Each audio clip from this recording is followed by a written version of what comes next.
PubMed article for Dr. Kara Fitzgerald's research that led to the writing of the book Younger You. So it's potential reversal of epigenetic age using diet and lifestyle intervention, a pilot randomized clinical trial. So manipulations to slow biological aging and extend healthy lifespan are of interest given to societal healthcare costs of our aging population. Herein we report, meaning Kara Fitzgerald and her team report, on a randomized controlled clinical trial conducting among 43 healthy adult males between ages 50 and 72. So this is from men age 50 to 72, and this is by Kara Fitzgerald.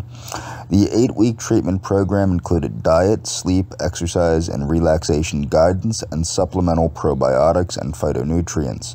So it had supplemental probiotics and supplemental phytonutrients. The control group received no intervention.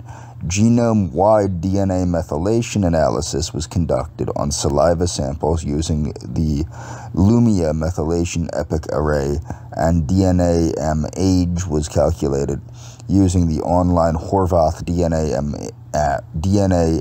age, meaning methylation clock. The diet and lifestyle treatment was associated with 3.23 years of decreased age. So compared to controls.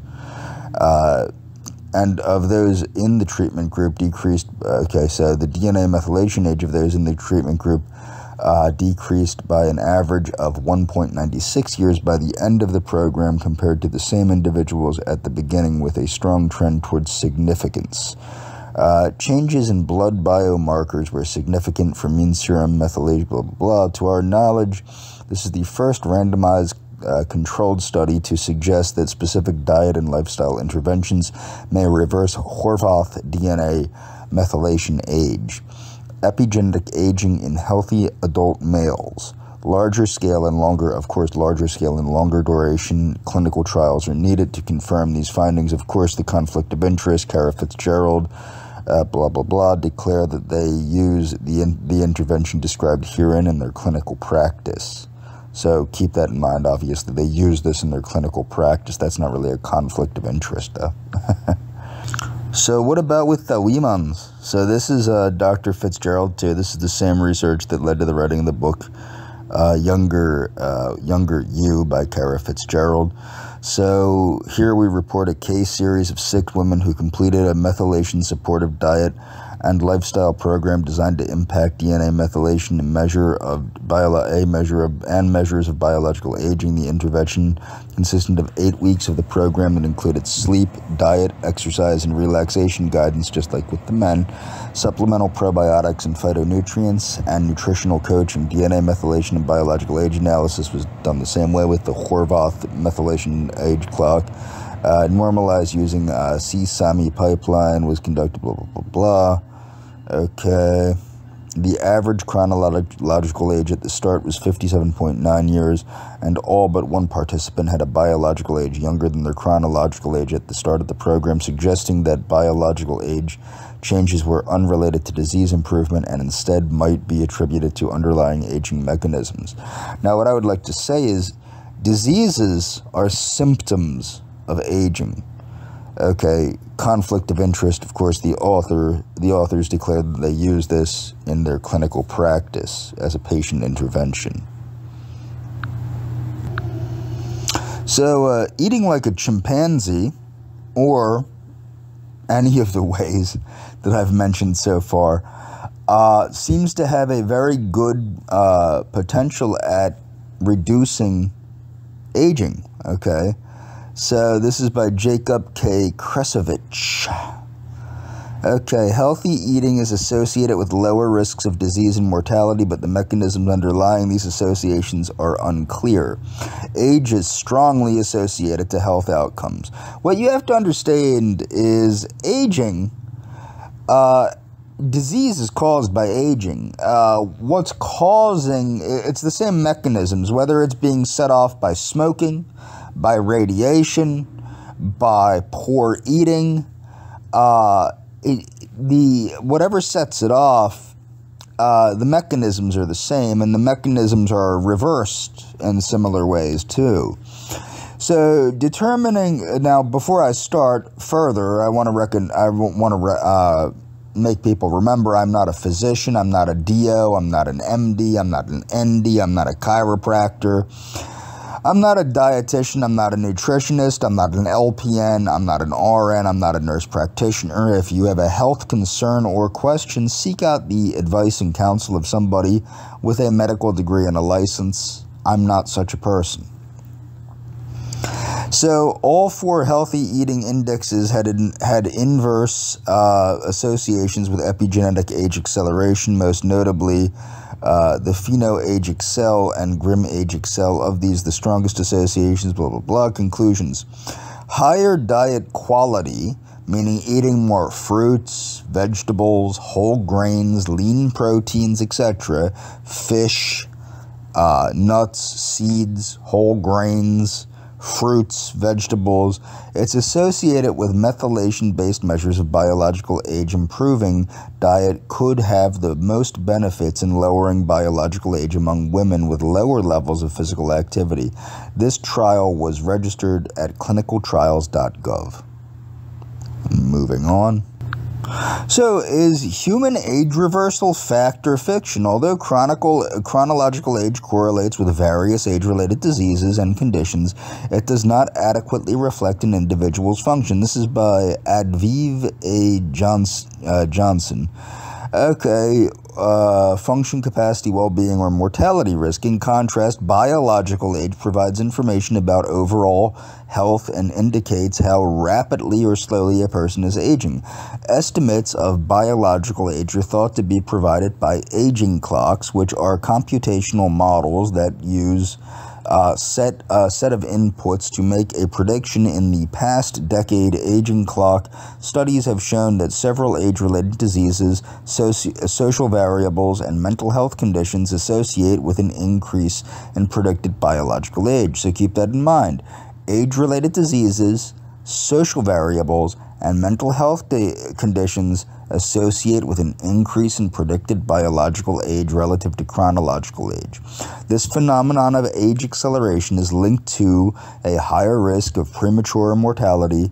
More recent research has demonstrated that predicted biological age is sensitive to specific interventions.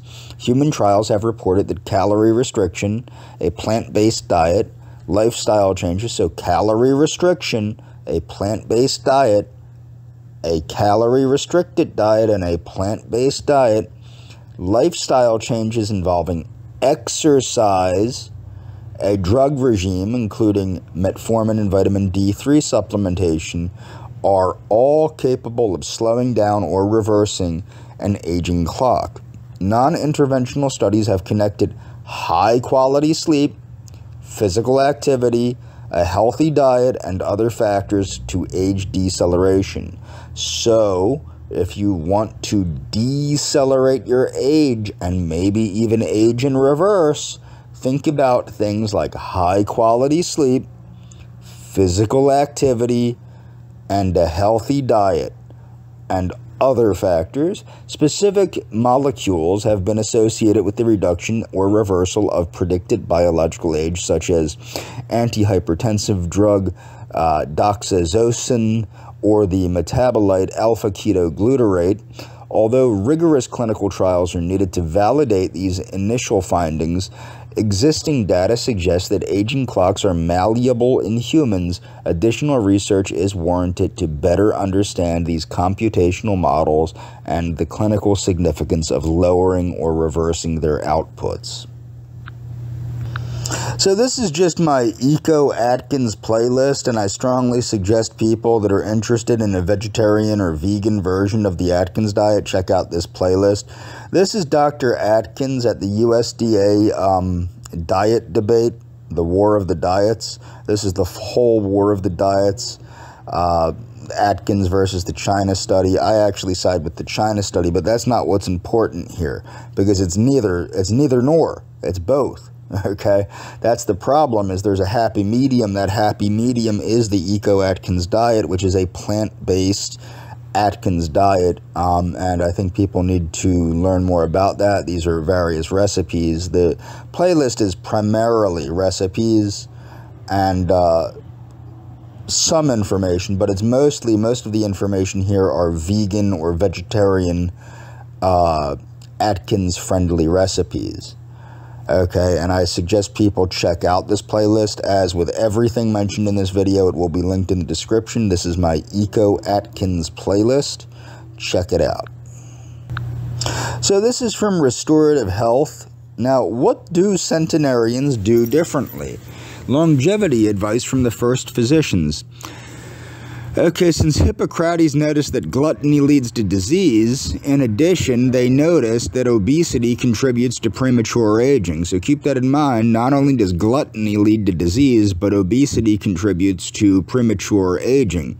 One of the problems I find, primary problems with Dr. Walter Longo and Dr. Kara Fitzgerald is their what I believe is a flawed assumption that having a larger waistline leads to a longer lifespan. While this is technically true, that older people with a little bit of extra weight do live longer than people that are slender, the reason is not because they're slender or have a little bit of extra weight.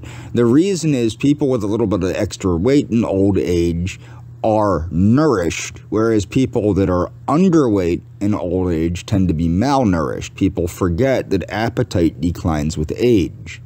Okay, so I think it's more of a malnutrition versus optimal nutrition standpoint.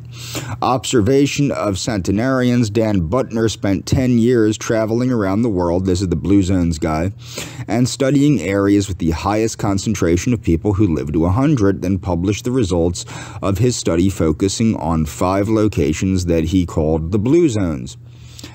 His team interviewed people from Icaria in Greece, Okinawa, Japan, Sardinia in Italy, Loma Linda, California, and the Nicoya Peninsula, Costa Rica. They studied the lifestyle and diet of the people. What do people who live to 100 actually do differently? First, they tend to be physically active. Not that they go to the gym or pump iron, no, instead they walk, garden, and do household chores.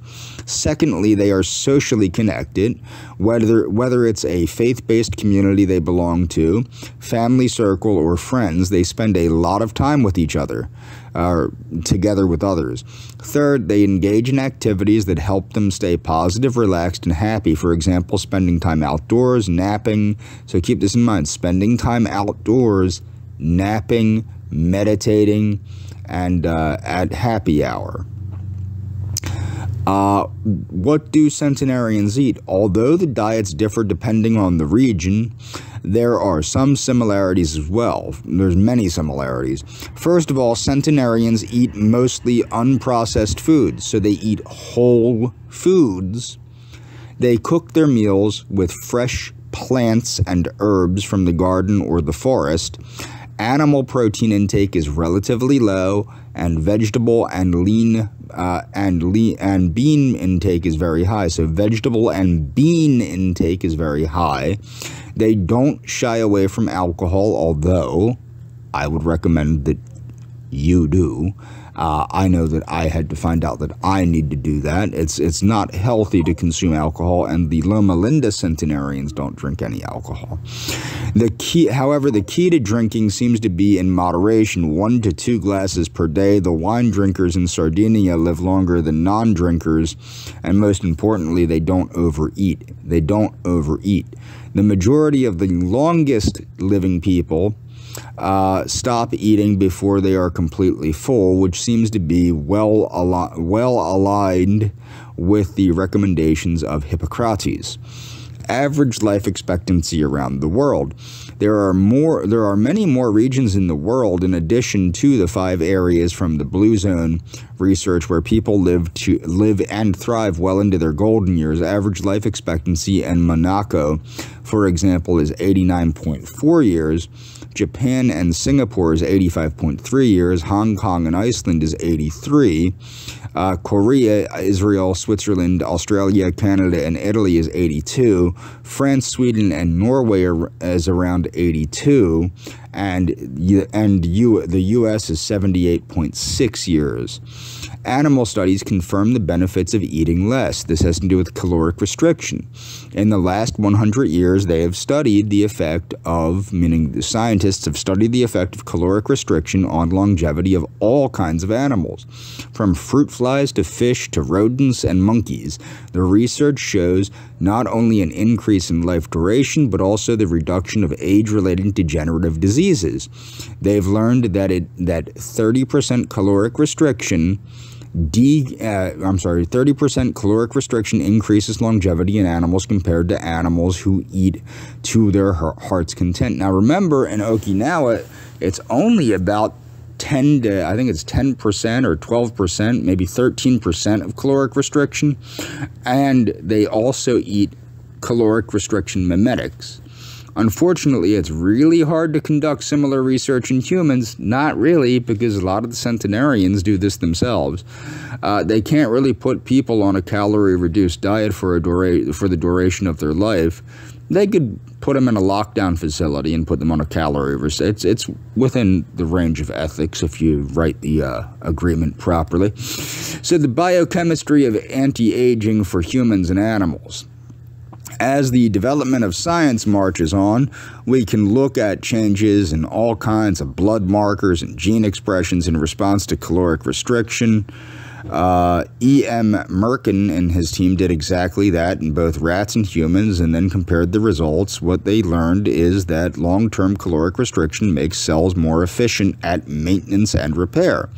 Long-term caloric restriction makes cells more efficient at maintenance and repair. So don't overeat. Okay? So that's don't overeat.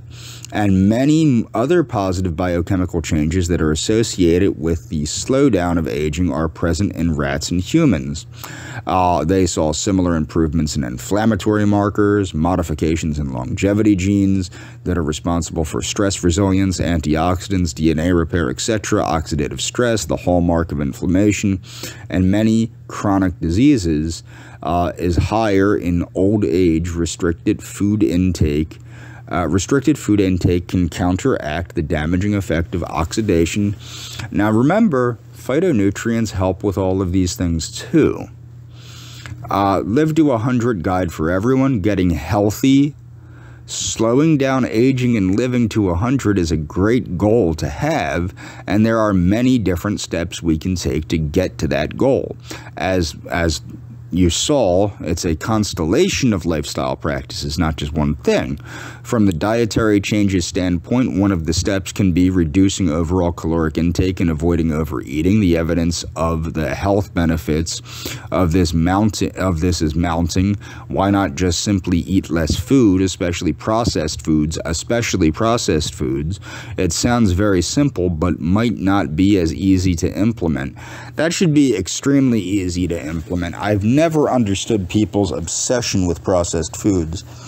However, there are many strategies that can help us. For example, we can try fasting. I don't recommend fasting personally.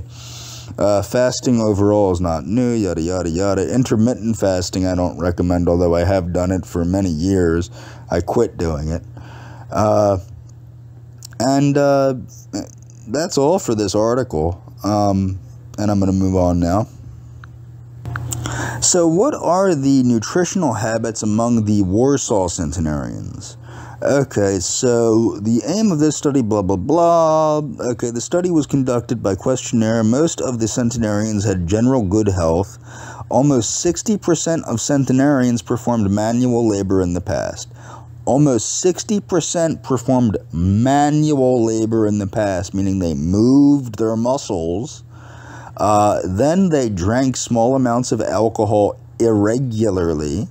So small amounts of alcohol, but irregularly. This is from Warsaw, Poland. Several percent of centenarians smoked in the past. Before the age of 60, less people than at present snacked between meals. So Before the age of 60, less people at the present snacked between meals. Sweets both now and in the past were preferred products. However, in the past, sweets were rarely eaten. So they were rarely eaten. Even though they're preferred because they taste good, they're rarely eaten by centenarians. At the present time, centenarians ate more yogurt, fat-free curd, skim curd, fish, lean meat products, plant oils, and sweets. The changes in eating habits were probably caused by civilization changes. Now, keep in mind, when we say sweets in Poland, we might not mean the same thing. These might be fruit-based sweets. A lot of Eastern European sweets are things like prune tarts and things like that. And a lot of times, especially in communist times, they were probably sweetened with things like, well, nothing. just the sweetness of the fruit. Okay, so we're going to move on here to... Well, actually, I wanted to quickly say, pay special attention to this, because this is a very high-protein diet. A lot of yogurt, which is probiotic. Skim curd, which is fat-free curd, meaning fat-free cottage cheese type such of product. Fish, lean meat, plant oils, and sweets. And again, remember, sweets, you might want to look into that because, as I said, sweets in Eastern Europe, particularly in the past, are far different than sweets in the United States. So what did centenarian diets look like in Sicily? So let's see. So this is about the centenarian diet and what they ate in the western part of Sicily. So all of these Sicilian centenarians live in a family home, mostly with their relative. Individual activities of daily living and IADLs, I don't know exactly what that means. I guess that's shared activities of daily living scores were in the category, or individual activity of daily living scores were in the category of moderately independent for both genders. A good anonymous, blah, blah, blah, okay, example, blah, blah, blah. While they were free from cardiac, heart disease, severe cognitive impairment, severe physical impairment, clinically evident cancer, or renal insufficiency. So they didn't have any, they were free of heart disease, severe cognitive impairment, and severe physical impairment. And they had no clinically evident cancer or renal insufficiency, meaning their kidneys worked too. Centenarians recruited in this area were physically active, non-obese, small in stature, with a regular BMI, not a large BMI, a regular BMI. So 23.6 to 24.7. Suggestive of some degree of caloric restriction with a high intake of seasonal plant food. A high intake of seasonal plant food and low intake of meat. Their diet shows a low glycemic index, meaning it's foods that digest slowly, not quickly. Low refined carbohydrate, no white bread, low amount of pasta, no sweeteners, no sweet beverages, no canned food, no frozen, already prepared vegetables or dishes, cookies, cakes, etc. Furthermore, they have a good intake of olive and virgin olive oils from different cultivar, namely nocellerare, whatever. Okay, so they take in a lot of olive oil. In Italy, in 2010, a population of aged 100 years and over has 14,000 units, hence the centenarian prevalence is blah, blah, blah. Therefore, longevity is more prevalent in men living in a small town without pollution, likely. So you want to live in a small town without pollution, blah, blah, blah. Okay. One of the places, but of course the diet is the main point here, one of the places in the western part of Sicily characterized by a high prevalence of the oldest people is the area of Monte Sicani, between blah blah blah, da da da da, looking at the ratio, da da da. So these are high male centenarians. Unequivocally, their nutritional assessment showed a high adherence to the Mediterranean nutritional profile with low glycemic index foods consumed according to the scores of activities of daily living and individual activities of daily living. Centenarians of both gender demonstrated a good level of independency. They did not have any cardiac risk factors or major age-related diseases, no cardiac heart disease, no severe cognitive impairment, no severe physical impairment, no clinically evident cancer. Although some had decreased auditory and visual acuity, their life is characterized by social networking, acceptable physical activity, and small amount of food divided among 3 meals. So they eat only 3 meals per day, which contain a little amount of carbohydrate and meat, and a lot of seasonal fruit and vegetables. So it's a lot of fruits and vegetables, not a whole lot of starches or meat. So they're calling it carbohydrate, but obviously if they're eating a lot of fruits and vegetables, there's a lot of carbohydrate, there's a lot of protein, depending on the vegetables. I mean, for God's sakes, there's a lot of protein in Brussels sprouts, and there's not so much protein in, say, I don't know, lettuce. I might be wrong on that, I don't know. I only know about Brussels sprouts because I eat a lot of them, and I know they come up quite high on when I eat a pound of them. They're quite high. I think it's like 30 grams of protein per pound. In relation to biochemical parameters in centenarians, most biochemical parameters, including cholesterol and triglycerides, were within normal limits and better than those previously reported in a study of Sicilian elderly. Furthermore, this reported modified Mediterranean style showed a low glycemic load. They didn't eat a whole heck of a lot of carbohydrates. The glycemic index is defined as a kinetic parameter that reflects the potency of food to raise blood glucose level and glucose clearance. Okay. Overall, their data confirms their previous suggestion that longevity concerned subjects living in a small town without pollution, with different working conditions, lifestyles, and close adherence to the Mediterranean diet.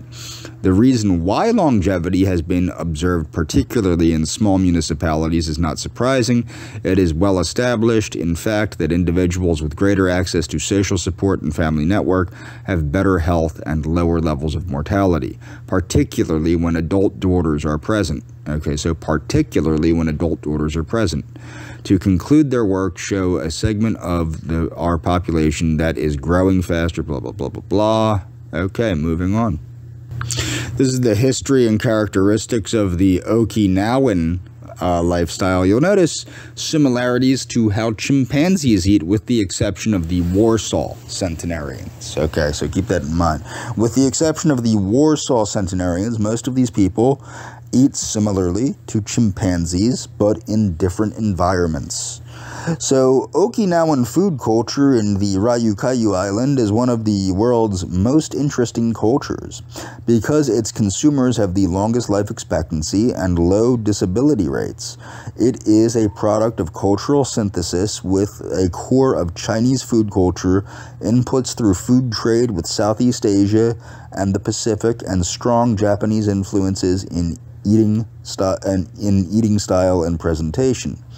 The satsamu, sweet potato, provides the largest part of the energy intake. There is a wide array of plant foods, including seaweed and soy and herbaceous plants, accompanied by fish and pork, and by green tea, kohencha tea. Infusing multiple foodstuffs and drinking the broth is characteristic. Raw sugar is eaten. The concept that food is medicine and a high regard. Now, what's funny is raw sugar is eaten, but probably not a large portion of it. We know that from other resources on the Okinawan diet. They don't eat a whole bunch of sugar, and they don't eat very high glycemic foods either. So raw sugar would be a high glycemic food, of course. The concept that food is medicine and a high regard accorded to medical practice are also intrinsic of Okinawan culture. Again, food-centered and ancestral festivities keep the health dimensions well developed.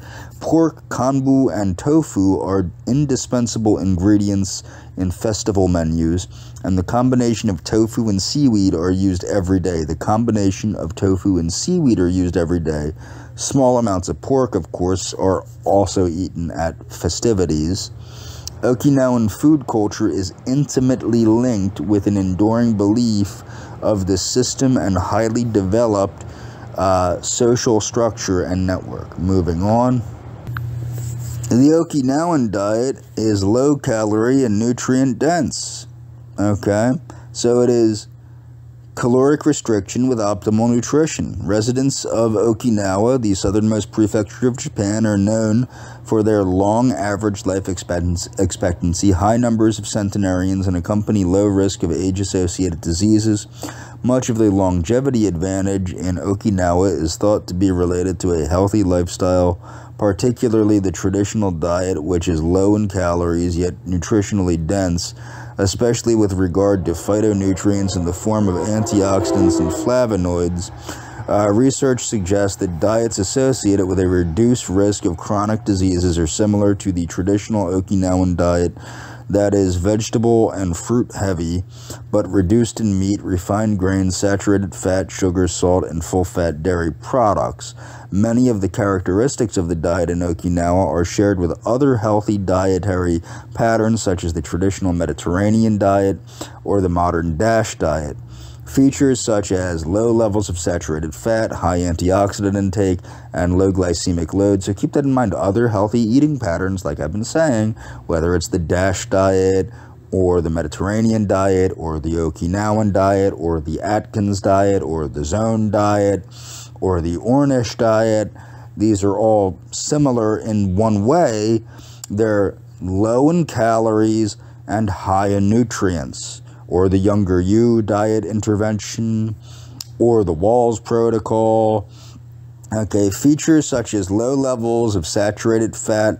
Now, even when they're not necessarily low in calorie, for example, the Walls protocol is not necessarily low in calorie, but the Walls protocol is high in nutrient density in comparison to overall calorie. So that's what you have to understand. Or the paleo diet. These are all similar in that respect. They have a reduced amount of calorie and a high amount of nutrients. And they also have a high amount of phytonutrients, okay? So features such as low levels of saturated fat, high antioxidant intake, and low glycemic load. That's another thing. All of these diets favor a whole food plan. In these diets are likely contributing to decreased risk of cardiovascular disease, some cancers, and other chronic diseases through multiple mechanisms, including reduced oxidative stress. A comparison of the nutrient profiles of the three dietary patterns shows that the traditional Okinawan diet is the lowest in fat intake, particularly in terms of saturated fat, and highest in carbohydrate intake, and keeping with the very high intake of antioxidant-rich yet calorie-poor orange root vegetables, okay, such as the sweet potato and green leafy vegetables.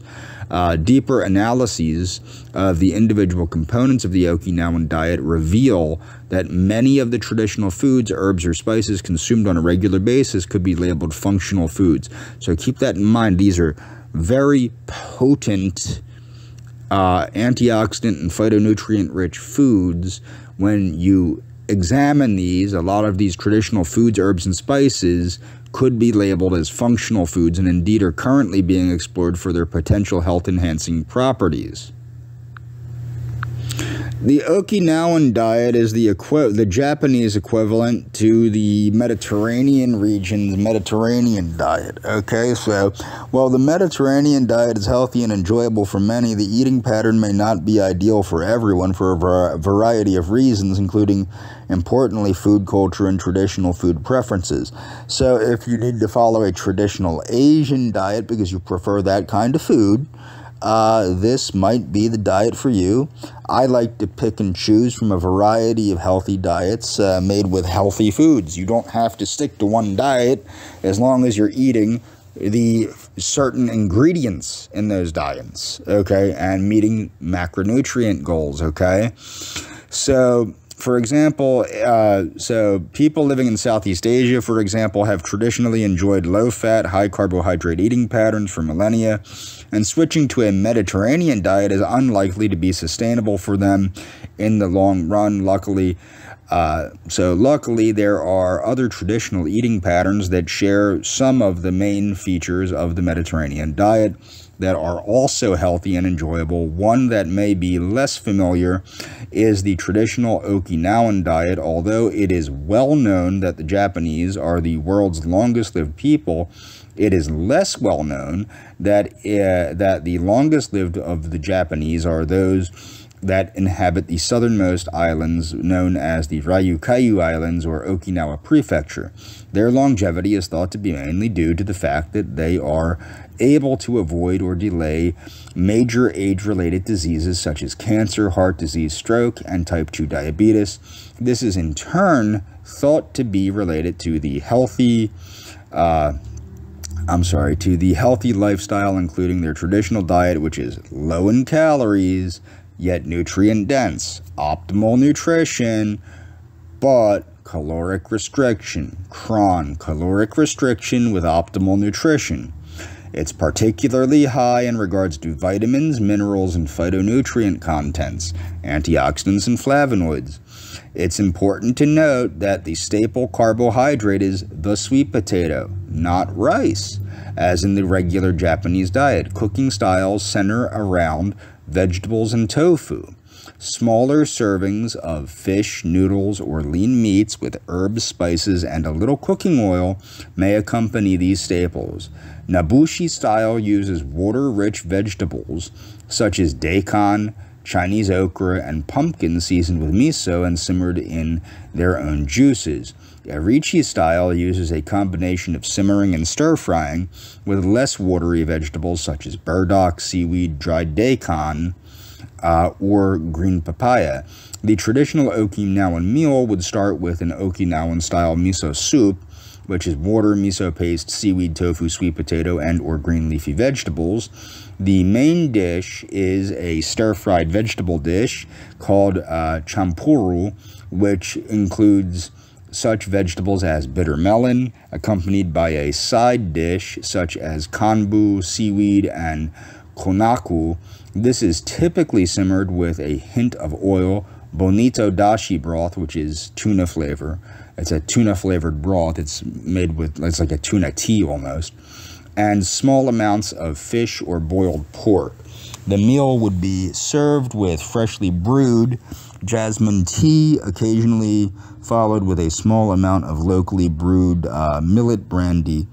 Therefore, the traditional dietary pattern in Okinawa may be characterized by its high consumption of vegetables, high consumption of legumes, moderate consumption of seafood, low consumption of meat and meat products, low consumption of dairy products, moderate consumption of alcohol, low calorie intake, high omega-3 fatty acid content, high unsaturated to saturated fatty acid ratio, and emphasis on lower glycemic carbohydrates. So this here is, let's see here, can I open this? Let's see. So this is the pyramid of the Okinawan diet as they're saying it is. So it's vegetables, legumes, low glycemic index grains, so that'd be like brown rice, oats, things like that, although they don't eat oats, fish and lean meats, oils, condiments, herbs, and spices. And at the very top, sweets and alcohol in moderation. Of course, you want to get a lot of jasmine tea and a lot of daily physical exercise. Okay, this is the Wilcox colleagues, blah, blah, blah. So, yeah, Wilcox and colleagues, the Okinawan diet, health implications of a low-calorie, nutrient-dense, antioxidant-rich dietary pattern, low in glycemic acid, low in glycemic load. That's from the Wilcox and colleagues, healthy aging diets other than the Mediterranean diet. So that takes us right here. I think I just read that. Yes, I just read this article, but that's where that article came from. Moving on. So in my next video, I'm going to talk about the Ikigai diet. Ikigai diet is based on traditional Japanese principles. It's similar in many ways to the 8 laws of health, but it's called the 10 rules of Ikigai. Ikigai is your reason for living. Okay, and these are the 10 principles. I'm going to get into this. This was created to help people live better and healthier lives. So, live your Ikigai, meaning live your purpose, stay active, take it slow, don't overeat, surround yourself with friends, exercise daily, smile, reconnect with nature, express gratitude, live in the moment, go back to living your Ikigai, start all over again. That's the 10 rules of the Ikigai. Think of it like an Ikigai medicine wheel, if you will. And I'm going to continue with this in my next video.